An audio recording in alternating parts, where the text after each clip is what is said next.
Ramaya Ramabhadraya Ramachandraya Vedase Raghunathaya Nathaya Sitaya Pataye Namaha. Balakand, chapter number 69, Janaka and King Dasaratha. The next morning, Dasaratha repaired to the council chamber where he, his kinsmen and priests awaited his presence.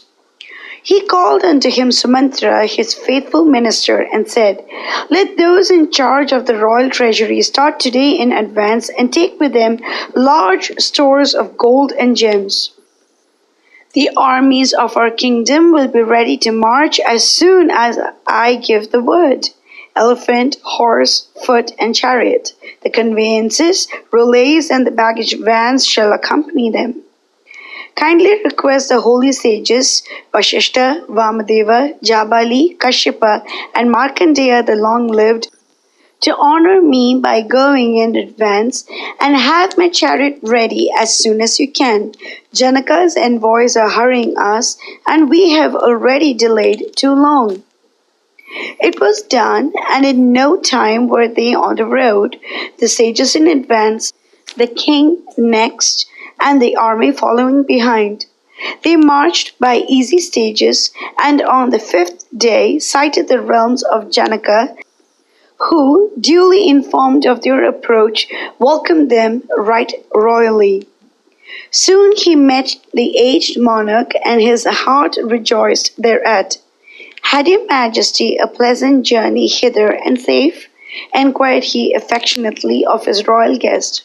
"Honored am I beyond words by your gracious visit to my humble place.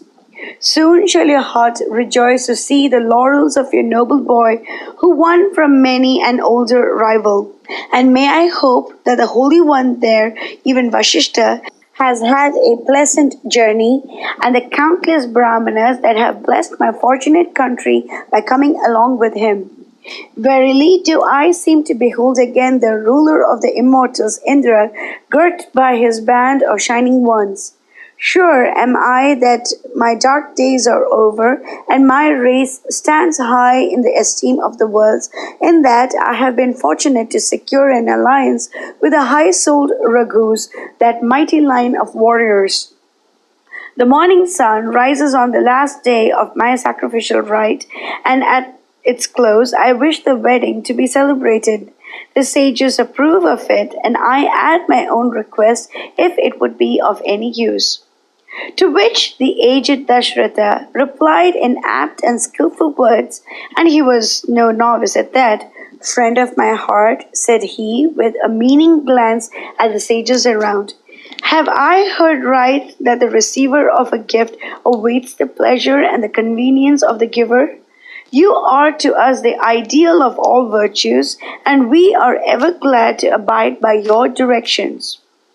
Janaka of Videha was struck with amazement at this reply of the saintly Dasaratha of straight speech, so thoroughly consonant as it was with righteousness, and so highly redounding to his praise. They parted for the night, and it was a pleasant time for the sages, who enjoyed unfeigned delight in the company of their brothers in wisdom, old friends, and mates. While to the aged Dasaratha it was the happiest day of his life. He could never gaze enough at his dear boys, and his eyes were never off their lovely faces for a moment. What with joy at being restored to his loved ones, and what with the princely and the hearty welcome of Janaka, the night wore away all too soon. On his part, Janaka brought the sacrificial rite to a happy conclusion. Great was the glory of his spirit, for he was the wisest of his age, and his eye saw into the heart of things, and in the sweet company of his daughters did the winged hours pass in swift flight, in peace of heart and joyful anticipation. Mangalam Kaushalendraya, Mahaniya Gunaptiye Chakravarti Dhanurjaya, Sarvabhaumaya Mangalam.